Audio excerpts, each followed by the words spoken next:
அன்பான திருநாட்டு மக்களுக்கு அன்பு வணக்கத்தை தெரிவிச்சுக்கிறேன். மூலமாக எண்ணெயில் ஏற்பட்ட ஒரு சில துளிகள், அதாவது கர்ம வினையை தீர்க்கக்கூடிய எளிமையான வழிமுறைகள்.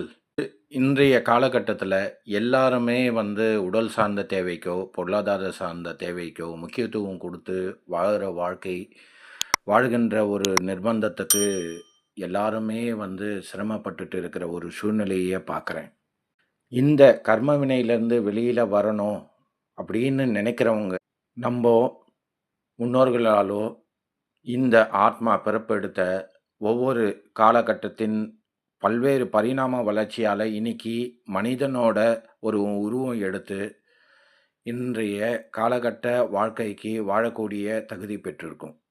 இது இறை சக்தியோட இயற்கையோட விதியின் அடிப்படையில் உருவாக்கப்பட்ட ஒரு இந்த அமைப்பின்படி நம்ம வாழ்க்கை, அதாவது நம்ம எப்படி ஒரு இடத்துலேருந்து இன்னொரு இடத்துக்கு குறிப்பிட்ட இடத்துக்கு போகிறதுக்கு கூகுள் மேப்பு தேவைப்படுதோ, நம்ம வாழ்க்கை என்ற பயணத்தை முன்கூட்டியே இறை சக்தியும் இறைநிலையும் நமக்கு மேப் போட்டு தான் இங்கே.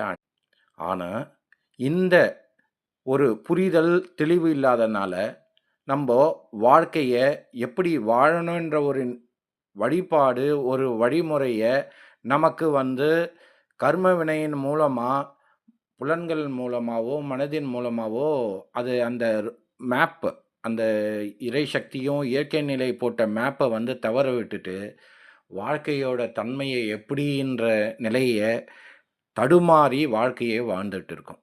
இதுதான் இந்த ரகசிய உண்மை.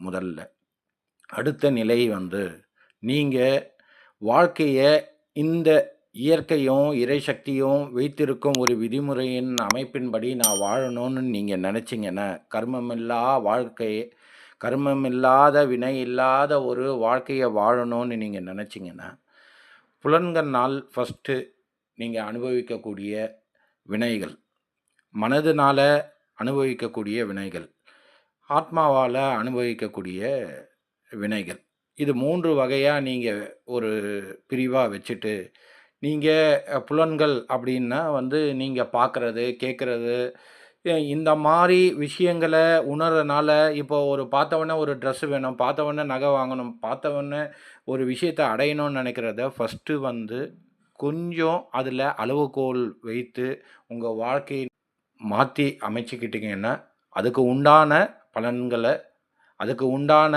வாழ்வியல் முறை மேன்மையான நிலையே இருக்கும். முதல்ல. 2வது மனம் இங்கே இருந்துக்கிட்டே அமெரிக்காவுக்கு போவோம், ஆஸ்திரேலியா போவோம், லண்டன் போவோம். மனதை ஒரு அளவுகோலோட வாழ்க்கை இவங்கக்கிட்ட தான் வாழணும், ஒரு விதிமுறையோட, ஒரு கொள்கையோட, ஒரு வழிபாட்டு முறைகள், பெரியவங்க முன்னோர்கள், பல முன்னோர்கள் பெரியவங்க ஏகப்பட்ட விஷயத்த சொல்லிட்டாங்க மனசுனால். நம்ம இப்போ நடப்பில் இருக்கிற குருமார்கள், வரப்போகிற குருமார்கள், இன்னும் மனதை பற்றி ஏகப்பட்ட விஷயங்கள். அதனால தான் நான் சுருக்கமாக மனசை பற்றி ரொம்ப டீட்டெயில்டாக இந்த வீடியோவில் போடலை. காரணம் என்னென்னா, மனதை ஒரு இடத்துல இருந்துட்டு அதை பாட்டு என்ன பண்ணணுன்னா லண்டன்னு, ஆஸ்திரேலியா, அமெரிக்கான்னு போயினே இருக்கும். அங்கெல்லாம் இல்லாமல் நடப்பில் அந்த மனதை அளவோட, அதை புரிதலோட ஒரு நடைமுறைக்கு எடுத்துகிட்டு வந்தீங்கன்னா, மனம் செம்மையானால் எவ்வளோ விஷயங்கள சொல்லியிருக்காங்க. ஏன்னா பெரியவங்க சொன்ன விஷயத்தெல்லாம் நம்ம விட்டுட்டோம். அதனால தான் வாழ்க்கையை இன்றைக்கி பல பரிணாமங்களில் சிரமத்தில் உள்ளாக்கியிருக்கோம். அன்றைக்கி வாழ்ந்த வாழ்க்கையின் நிலம் பொற்காலமாக இருந்தது. அடுத்தது ஆத்மா சார்ந்த விஷயங்கள். இது நீங்கள் பல்வேறு உயிரின் பரிணாம வளர்ச்சியில் இன்றைக்கி இயற்கையும் இறை சக்தியும் கொடுத்த மாபெரும் பொக்கிஷமான மனித பிறவி என்ற ஒரு விஷயத்தை இந்த இயற்கை சக்தியும் இறைநிலையும் கொடுத்துருக்கு. இந்த ஆத்மா சில கர்ம வினைகள் இருக்கலாம். அதை நீங்கள் இந்த புலன்களும் மனதையும் கடந்து வந்தால் தான் இந்த நிலைக்கு நீங்கள் வர முடியும். அந்த நிலைக்கு நீங்கள் வரணுன்னா பெரியவங்களோட ஆசீர்வாதம், பெரியவங்களை நீங்கள் வணங்க, முன்னோர்கள் வணங்க, உங்கள் தாய் தந்தையர் செய்த எல்லா விஷயங்களும் இதை சேர்ந்து இத நீங்க களைஞ்சு அந்த திரைகள்லாம் வந்து கர்ம வினைகள் திரைகள நீங்க நீக்கினா மட்டும் தான், இந்த இடத்துக்கு உங்கனால வந்து சேர முடியும்.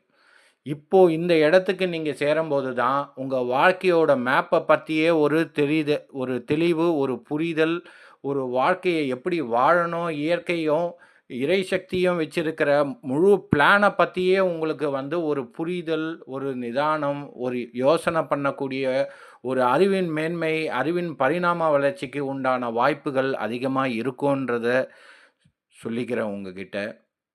கர்ம வினைய தீர்க்கக்கூடிய வழிமுறைகள் இதுதான். நீங்க இதன்படி வாழ்க்கை வாழ்ந்தா, என் நாட்டு மக்கள் செழுமையும், செழிப்பும், அறிவு வளர்ச்சியும் பெற்று வாழ்வீங்க. எதிர்கால சன்னதிக்கு நீங்க தான் ஒரு அட்வைசரா, அதாவது வழிகாட்டக்கூடிய தன்மையில இருக்கணுன்ற நல்ல எண்ணத்துக்காக, நீங்க அறிவு மேன்மை பெற்றா தான், இந்த நிலைய நீங்க திரைய விளக்குனா தான், உங்க வருங்கால சன்னதிகள் மேன்மை அடையக்கூடிய வாய்ப்பையும், வழிமுறையையும் நீங்க தான் ஏற்படுத்தி குடுக்கணுன்ற ஒரு பொறுப்பையும், கடமையும் உணர்ந்து நீங்க செயல்படுவீங்கன்ற நம்பிக்கையில இந்த காணொளிய உங்களுக்கு சமர்ப்பணம் பண்ணியிருக்கேன். நன்றி, வணக்கம்.